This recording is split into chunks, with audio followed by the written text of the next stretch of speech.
नमस्कार दोस्तों, आप सभी का एक बार फिर से स्वागत है JKIT मंत्र यूट्यूब चैनल में। आज के इस वीडियो में हम बात करने वाले हैं DRDO एंड UPPCL TG2 दोनों एग्जाम्स के लिए नॉन टेक के बहुत ज़्यादा इम्पोर्टेंट क्वेश्चंस जो हर बार रिपीट होते हैं और इस बार भी आपको एग्जाम में देखने को मिल सकते हैं।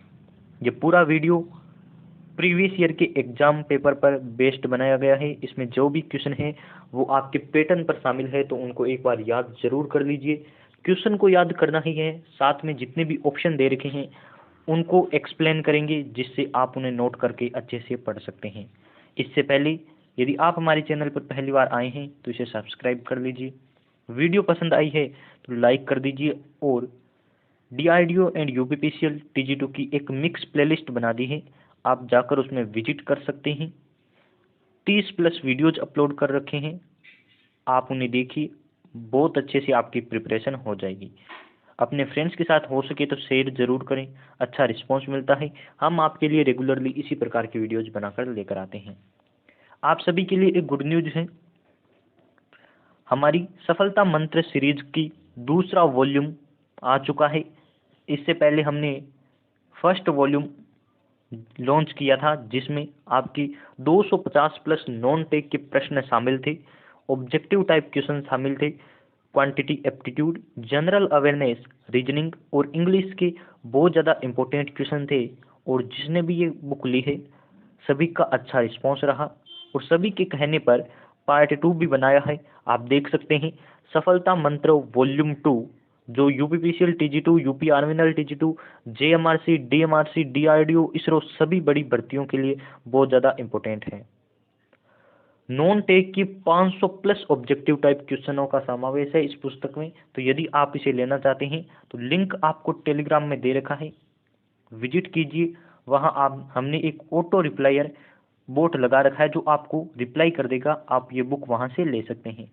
मोर डिटेल, प्राइज और डिटेल के लिए आप टेलीग्राम पर जरूर विजिट करें। चलिए शुरू करते हैं। आपकी स्क्रीन पर पहला क्वेश्चन है, select the option that express the given sentence in passive voice. तो ये आपको सेंटेंस एक्टिव का दे रखा है, जनरल इंग्लिश का क्वेश्चन है और एक्सप्लेन करेंगे इसे। पहले आप अपना आंसर कर दीजिए। हालांकि आंसर आप सभी को आता है और नहीं आता है, फिर भी आपको स्क्रीन पर दिखाई दे रहा है क्योंकि UPPCL TG2 ने ये क्वेश्चन पूछा है। क्वेश्चन कह रहा है Raghu will have cancelled this trip. तो बारीकी से एक्सप्लेन करेंगे, समझने की कोशिश कीजिए my dear.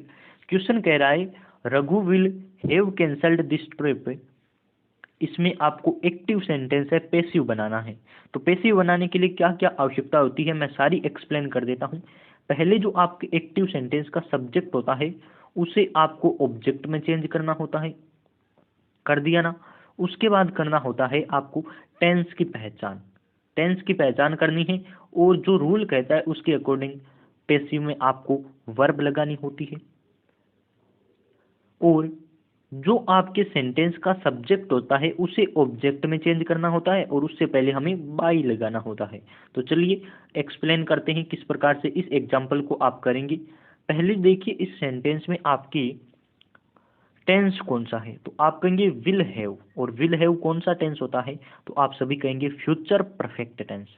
Future perfect tense का जब हम पैसिव बनाते हैं तो हेल्पिंग वर्ब कौन सी आती है, तो आप कहेंगे फ्यूचर परफेक्ट कंटिन्यूज की, यानी कि विल हैव बीन। जब आप के सेंटेंस में एक्टिव में विल हैव दे रखा हो तो आप पैसिव में क्या लगाएंगे माय डियर, आप कहेंगे विल हैव बीन वाली हम लगाएंगे, लगा दी ना। तो ये आपको किस ऑप्शन में दिखाई दे रही है, तो आप कहेंगे इसमें नहीं है, विल हैज बीन है, इसमें नहीं है क्योंकि बी लिखा हुआ है, ये वाला ऑप्शन हो सकता है। आगे भी एक्सप्लेन करते हैं, इतने से काफ़ी नहीं है, पूरा एक्सप्लेन करेंगे किन किन तरीकों से आप आंसर निकाल सकते हैं, पूरा एक्सप्लेन करने की कोशिश करेंगे। एक बार चलिए मैं इसे इरेज कर देता हूँ, ये लीजिए। अब देखिए फिर से, यदि इस प्रकार से आप आंसर निकाल सकते हैं तो अच्छी बात है। मान लीजिए आपके एग्जाम में दो ऑप्शन में विल हैव बीन दे रखा हो तो कैसे करेंगे, तो आपके टेंस की पहचान हो गई। अब आपको करना है वर्ब की तीसरी फॉर्म। तो ये विल हैव के साथ जो भी फॉर्म होती है वो हमेशा थर्ड फॉर्म होती है, तो हमें भी थर्ड फॉर्म यानी कि यही वाली लगानी है। किस में दे रखी है, आप कहेंगे चारों में दे रखी है। ये बाई रघु है ना, आपका सब्जेक्ट है, पैसिव में ऑब्जेक्ट बन जाएगा और इससे पहले बाई लगेगा। तो बाई रघु किस में दे रखा है, आप कहेंगे चारों में दे रखा है और कोई प्रॉब्लम नहीं है, इजीली कर सकते हैं। दिस ट्रिप इसका ऑब्जेक्ट है, यानी कि पैसिव में ये सब्जेक्ट बन जाएगा। सेंटेंस बनेगा this trip will have been cancelled by Raghu, easily कर सकते हैं ना। बस टेंस की यहाँ गलती देखिए, आप पहचान कर सकते हैं। आप कमेंट कीजिए कि आपका आंसर भी क्या यही था, आपको पहले भी एक्टिव पैसिव आते थे या फिर मेरे इस क्वेश्चन से आप सीखे हैं, कुछ न कुछ समझ आया है तो कमेंट जरूर कीजिए। Select the option that express the given sentence in passive voice, active voice, यानी कि इस बार आपको पैसिव का सेंटेंस दे रखा है, एक्टिव पूछा है, यानी कि उल्टा पूछा है। क्या करेंगे, इजीली वही काम करना है जो अभी पहले किया था। पहले तो हम करेंगे जो हमारा ऑब्जेक्ट होता है, यानी कि मेन वर्ब के बाद जो होता है वो ऑब्जेक्ट होता है, तो ऑब्जेक्ट को पहले सब्जेक्ट बनाएंगे, यानी कि योर वर्क से सेंटेंस की शुरुआत करेंगे। कर दीजिए योर वर्क। अब क्या करना है, अब आप कहेंगे टेंस की पहचान करेंगे, तो टेंस की माय डियर आपको मैं टेबल बनवा दूंगा या फिर कहीं कभी क्लास लगा लूंगा, और या फिर मैंने लगा रखी है, हाँ टेंस की क्लासेज आप देख सकते हैं, इंग्लिश ग्रामर का प्लेलिस्ट बनी हुई है नीचे ही नीचे, यानी कि मेरी पुरानी प्लेलिस्ट जितनी भी है उनमें इंग्लिश ग्रामर की प्लेलिस्ट है, आप जाकर देख सकते हैं। आर सेटिस्फाइड है ना, तो ये आपके है प्रेजेंट कंटिन्यूज की, तो जब आप इसे एक्टिव में करेंगे तो कौन सी आएगी, प्रेजेंट सिंपल वाली लगानी है हमें वर्ब। योर वर्क सिंगुलर है, यानी कि सेटिस्फाई होगा और सिंगुलर के साथ एस आई एस लगेगा, तो इन दोनों में एस आई एस लगा रखा है, इन दोनों में नहीं लगा रखा, लेकिन इसमें वर्क को चेंज कर दिया ना, समझ रहे हैं ना, गलतियां आप पकड़ रहे हैं। उसके बाद क्या आएगा, उसके बाद तो आपका द ऑफिसर ही शेष रहता है, तो आप इजीली कर सकते हैं your work satisfies the officers. तो प्रेजेंट कंटिन्यूज का पैसिव था, हमें एक्टिव में प्रेजेंट सिंपल का करना था, या फिर कह सकते हैं यदि हमारा एक्टिव प्रेजेंट सिंपल का होता है तो पैसिव बनाते समय एक प्रेजेंट कंटिन्यूज टेंस की हेल्पिंग वर्ब हम यूज करते हैं। चलिए हम पूरा एक्सप्लेन करते हैं, इसलिए टाइम ज़्यादा लगता है, फिर भी आपको बहुत ज़्यादा बेनिफिट मिलेगा यदि हमारे साथ रेगुलरली जुड़े हैं, तो आप सभी को कुछ न कुछ नया सीखने को रोज मिलता है। चलिए आगे जो क्वेश्चन है वो कह रहा है सांग नृत्य रूप की सच्ची संस्कृति का प्रतिनिधित्व करता है।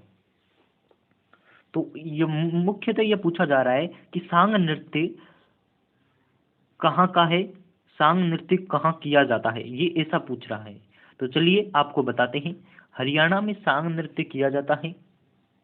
और आप कमेंट कीजिए आपको कौन सा याद है, या फिर एग्जाम में ज़्यादातर कौन सा पूछा जाता है, आप सभी को पता होगा। माय डियर मैं आपको बता दूं, डीआरडीओ एंड यूपीपीसीएल टीजी2 में एक क्वेश्चन नृत्य से संबंधित, यानी कि सभी राज्यों के नृत्य याद कर लीजिए, कौन से राज्य में कौन सी झील है ये याद कर लीजिए, और एक है कि कौन सा दिवस कब मनाया जाता है ये भी याद कर लीजिए, यानी कि इन 3 टॉपिक से क्वेश्चन देखने को मिल सकते हैं, तो आप इनको याद कर लीजिए। दिवस पर मैंने एक वीडियो अपलोड कर रखा है, आप हमारी प्लेलिस्ट से देख सकते हैं, नहीं तो यूट्यूब पर सर्च कर लीजिए इम्पोर्टेंट डेज बाय JKIT मंत्र, तो आप सर्च करेंगे हमारा वीडियो मिल जाएगा आपको, जिसमें हमने इम्पोर्टेंट जो दिवस है वो करवा रखे हैं। बुक्स एंड ऑथर पर भी एक आपको मिल सकता है, उस पर भी हमने वीडियोज बनाए हैं, तो देखिए। चलिए आगे जो क्वेश्चन है, इससे पहले हमने 28 क्वेश्चन आपको प्रोवाइड किए थे वन लाइनर, अब 29वां क्वेश्चन कह रहा है खारे पानी की सबसे बड़ी झील कौन सी है। तो सांबर झील है जो राजस्थान में स्थित है, सांबर झील खारे पानी की सबसे बड़ी झील है। गंगा व ब्रह्मपुत्र की संयुक्त जलधारा किस नाम से जानी जाती है, तो कमेंट कीजिए, आप सभी को दिखाई दे रहा होगा। गंगा और ब्रह्मपुत्र की संयुक्त जलधारा किस नाम से जानी जाती है, तो मेघना नाम से जाना जाता है। गंगा और ब्रह्मपुत्र की दोनों की जो संयुक्त धारा है, यानी कि एक साथ मिलकर जो बहती है, उसे मेघना नदी कहा जाता है। या फिर ये पूछा जा सकता है कि मेघना नदी किसका संयुक्त रूप है, और गंगा और ब्रह्मपुत्र मिलती है तो मेघना बनती है। गंगा नदी का उद्गम स्थल कौन सा है, तो सबको याद है गंगोत्री उत्तराखंड में गंगा नदी का उद्गम। यदि किसी को समझ नहीं आ रहा है तो एक्सप्लेन कर देता हूँ। पूछ रहा है कि गंगा नदी कहाँ से निकलती है, तो गंगोत्री उत्तराखंड से निकलती है। गुजरात व महाराष्ट्र नया राज्य कब बने, तो इजीली याद कर सकते हैं, गुजरात व महाराष्ट्र एक साथ बने 1 मई 1960 को। 1 मई 1960 को गुजरात व महाराष्ट्र नया राज्य बने। चलिए अगले क्वेश्चन की बात कर लेते हैं। मैंने आपको कहा था राष्ट्रीय उद्यान पर भी एक क्वेश्चन आ सकता है, झीलों पर भी एक क्वेश्चन आ सकता है। तो आप देखिए क्वेश्चन आपके सामने ही आंसर दे रखा है, लेकिन एक्सप्लेन करना चाहेंगे। जिम कॉर्बेट राष्ट्रीय उद्यान कहाँ स्थित है, तो बताइए कमेंट करके। तो चलिए कुछ नया आपको सिखाते हैं क्वेश्चन के अतिरिक्त। जिम कॉर्बेट राष्ट्रीय उद्यान है वह रामगंगा राष्ट्रीय उद्यान, यानी कि इसका पहले रामगंगा नाम था, वह उत्तराखंड में है। दोनों ही, जिम कॉर्बेट पूछे या फिर रामगंगा पूछे, आपको उत्तराखंड करना है। कान्हा राष्ट्रीय अभ्यारण्य पूछा जा सकता है। कान्हा राष्ट्रीय अभ्यारण्य, तो ये एमपी यानी कि मध्य प्रदेश में स्थित है। और आपको जो इम्पोर्टेंट पूछा जा सकता है वो है काजीरंगा, जो असम में है। तो असम का याद कर लीजिए काजीरंगा, ये बहुत बार एग्जाम में पूछा जा चुका है। काजीरंगा राष्ट्रीय उद्यान या फिर राष्ट्रीय उद्यान कहाँ स्थित है, तो असम में। निम्न में से कौन सा असम में है, तो भी काजीरंगा करना है। और क्या बताएं आपको, गुजरात का एक बता देते हैं, गिर राष्ट्रीय उद्यान। और ब्लैक बक भी है, तो आप नोट कर लीजिए ब्लैक बक राष्ट्रीय उद्यान। तो कितने क्वेश्चन आपके बन रहे हैं इस प्रकार से। रेगुलर वीडियोस देखिए, 15-20 मिनट की वीडियो होती है, आप सभी देख सकते हैं। उत्तर प्रदेश में कौन सा है, तो आप कहेंगे दुधवा राष्ट्रीय उद्यान। और बिहार में है वाल्मीकि अभ्यारण्य, या फिर आप कह सकते हैं वाल्मीकि नेशनल पार्क है बिहार में। इसी क्वेश्चन पर हुआ था कि एक मैंने लास्ट वाले वीडियो में बता दिया था कि उत्तर प्रदेश में है वाल्मीकि, तो उसके लिए क्षमा चाहते हैं। फिर हमने कमेंट में पिन भी कर दिया है, उत्तर प्रदेश में आपके दुधवा है और वाल्मीकि अभ्यारण्य बिहार में है। आगे जो आपका क्वेश्चन है वो कह रहा है केवलादेव राष्ट्रीय उद्यान है, तो आप कह सकते हैं केवलादेव आपके राजस्थान में है। और कौन सा इंपॉर्टेंट है, वाल्मीकि बिहार में। असम में एक और नोट कर लीजिए, मानस अभ्यारण्य, वो भी असम में है। चलिए मैं आपको फिर से एक्सप्लेन कर देता हूँ, जो लिखना चाहिए वो लिख सकता है। असम में एक है काजीरंगा और एक है मानस, दोनों एग्जाम में पूछे जा सकते हैं, तो आप भी याद कर लीजिए, हो सकता है आपके एग्जाम में भी मिले। असम का लिख लीजिए मानस और काजीरंगा। काजीरंगा पहले लिखा दिया, अब आप मानस लिख लीजिए। और तो कोई इंपॉर्टेंट है नहीं। जल्दापारा है पश्चिम बंगाल में, जल्दापारा, जल्दापारा। और एक और इम्पोर्टेंट है, वो है आपके मणिपुर का है लोकटक झील के पास। अभी आप कमेंट करके बताइए, लोकटक झील मणिपुर, संघाई नामक, मैंने आपको बताया था शायद, काबुल लामजाऊ उसका नाम है। कमेंट कर दिया होगा आपने, काबुल, काबुल लामजाऊ, लामजाऊ अभ्यारण्य वो कहाँ स्थित है, तो आप कहेंगे मणिपुर में। और मणिपुर में एक झील है उसका नाम है लोकटक, और वहीं संघाई नामक हिरण पाया जाता है। मैंने यहाँ 10 आपको इंपॉर्टेंट क्वेश्चन बताए हैं, नोट कर लीजिए, इनमें से कोई भी आपको एग्जाम में देखने को मिल सकता है। बंग भंग कब हुआ या बंगाल विभाजन कब हुआ, तो ये क्वेश्चन सबको याद है।